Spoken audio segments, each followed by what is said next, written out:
সুপ্রিয় দর্শক বন্ধুরা, আসসালামু আলাইকুম। সবাই কেমন আছেন? আশা করছি যে যেখান থেকে দেখছেন অনেক অনেক ভালো আছেন। দর্শক বন্ধুরা, আপনারা যারা বাংলাদেশ থেকে Redmi Note 12 Pro এই ফোনটির জন্য ওয়েট করছেন তাদের জন্য সুখবর। Redmi Note সিরিজের ফোনগুলো ইন্ডিয়ান মার্কেটে অফিসিয়ালি লঞ্চ হচ্ছে। Redmi ইন্ডিয়া অলরেডি তা কনফার্ম করেছে, আর খুবই তাড়াতাড়ি এই ফোনগুলো বাংলাদেশের মার্কেটেও চলে আসবে। Redmi Note 12 Pro এই ফোনটির হাইলাইটেড বিষয় হচ্ছে ফোনে থাকছে MediaTek Dimensity 1080 চিপসেট, এবং এছাড়াও থাকছে 50 মেগাপিক্সেলের ওআইএস যুক্ত ক্যামেরা। আরও থাকছে 120 হার্টজের রিফ্রেশার যুক্ত একটি ওলেড প্যানেল। সো সবকিছু মিলে এই ফোনটি আসলে কেমন হবে? আর ফোনটি যেহেতু ইন্ডিয়ান মার্কেটে এই মাসে লঞ্চ হচ্ছে, সেহেতু এই ফোনটি আমরা বাংলাদেশের মার্কেটে কবে পাবো এবং এর দামই বা কেমন হতে পারে, এই সবগুলো বিষয় নিয়ে আজকের ভিডিওতে কথা বলবো। প্রথমে যদি এই ফোনটির ডিজাইন এবং বিল্ড কোয়ালিটি নিয়ে কথা বলি, তাহলে এই ফোনটির ব্যাক সাইডে থাকছে গ্লাস এবং ফ্রেমে থাকছে প্লাস্টিক। ব্যাক সাইডে থাকছে এজি গ্লাস, আর ফ্রেমটা কিন্তু একেবারে ফ্ল্যাট করা হয়েছে। এর কারণে ফোনটিকে দেখতে খুব ভালোই লাগছে। আর ফোনটির ক্যামেরা মডিউল Redmi Note 12 সিরিজের অন্যান্য ফোনগুলোর মতোই করা হয়েছে, মোটামুটি সিমিলার। এই ফোনটির থিকনেস করা হয়েছে 7.9 মিলিমিটার, আর ওজন করা হয়েছে 187 গ্রাম। এর কারণে এক হাতে কিন্তু এই ফোনটি আপনারা লং টাইম খুব ভালোভাবে ব্যবহার করতে পারবেন।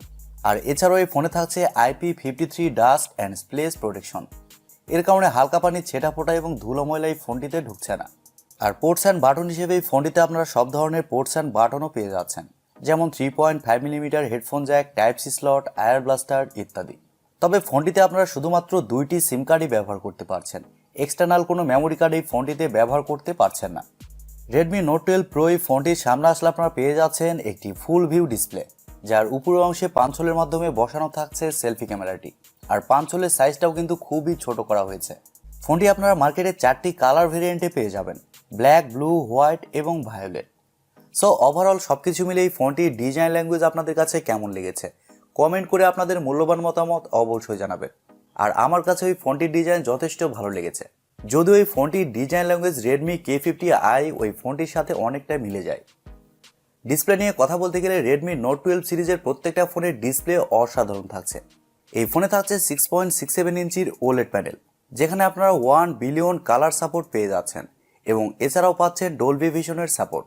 এই ডিসপ্লেটি হচ্ছে ফুল এইচডি প্লাসের একটি ডিসপ্লে, যার রেজুলেশন হিসেবে থাকছে 1080x2400 পিক্সেল, এবং আরও থাকছে 395 ppi ডেনসিটি। এই ডিসপ্লের ভালো ব্যাপার হচ্ছে এই ডিসপ্লেতে ব্যবহার করা হয়েছে 120 হার্টজের রিফ্রেশার। এর কারণে ডিসপ্লের টাচ রেসপন্স কিন্তু যথেষ্ট ভালো হবে। আর ওলেড প্যানেল হওয়ার কারণে ডিসপ্লেতে যে কোনো কন্টেন্ট প্লে করলে ডিসপ্লেতে শার্পনেসের ঘাটতি আপনারা ফিল করবেন না। ডিসপ্লেটা যথেষ্ট শার্প হবে, আর কালার কোয়ালিটিও কিন্তু ভালো হবে।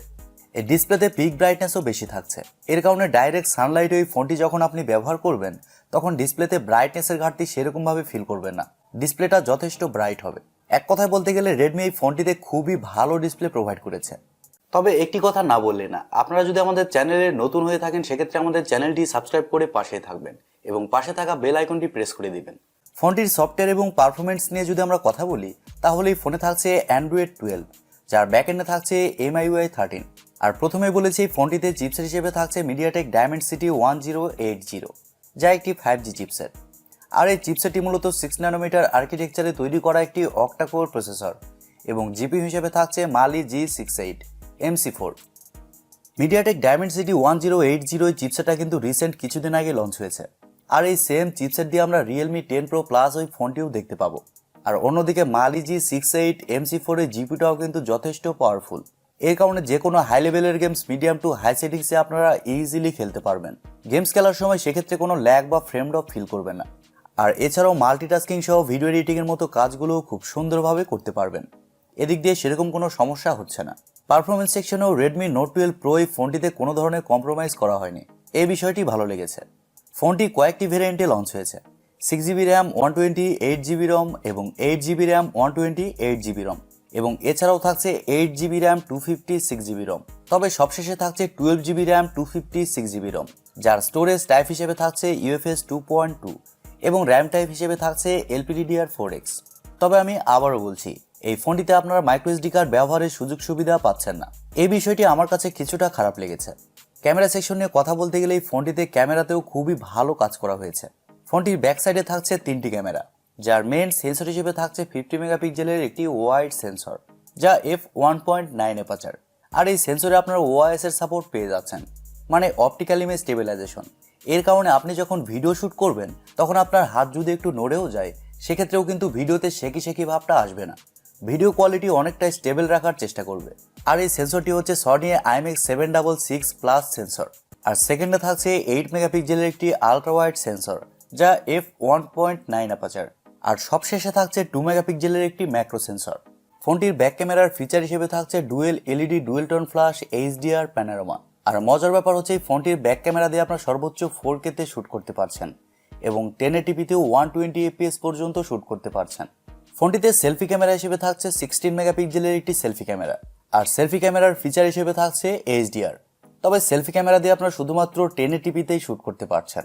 ফটো কোয়ালিটির কথা বলতে গেলেই ফোনটির ব্যাক ক্যামেরার মেইন সেন্সরের ফটো কোয়ালিটি খুবই ভালো হবে।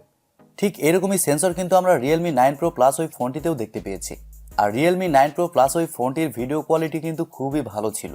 সো আমরা আশা করছি এই ফোনটিরও ফটো কোয়ালিটি এবং ভিডিও কোয়ালিটি খুবই ভালো হবে। ফোনটির আরেকটি ভালো দিক হচ্ছে এই ফোনে থাকছে স্টেরিও স্পিকার সিস্টেম। এর কারণে ফোনটির অডিও কোয়ালিটিও খুবই ভালো হবে। আর এছাড়াও এই ফোনটিতে ওয়াইফাই, ব্লুটুথ, জিপিএস, এনএফসির মতো আরও অনেক ফিচার পেয়ে যাচ্ছেন এবং ইউএসবিতে থাকছে USB Type-C 2.0। ফোনটির ব্যাটারি এবং চার্জার নিয়ে কথা বলতে গেলে এই ফোনে থাকছে 5000 mAh এর একটি ব্যাটারি।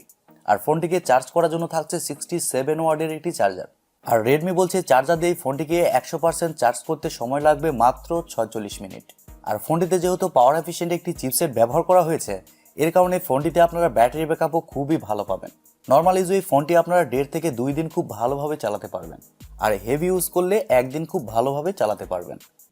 এবারে কথা হচ্ছে বাংলাদেশের মার্কেটে এই ফোনটি কবে আসছে।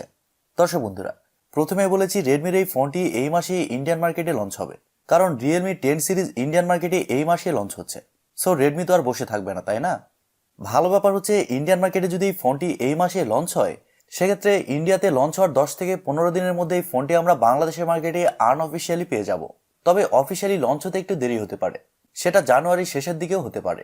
দেশের বাজারে এই ফোনটির আনঅফিসিয়াল প্রাইস হতে পারে 28 থেকে 30,000 টাকা। তবে দেশের বাজারে যদি এই ফোনটি অফিসিয়ালি লঞ্চ হয় সেক্ষেত্রে প্রাইস একটু বেশি হবে, ধরে রাখুন 35,000 টাকা।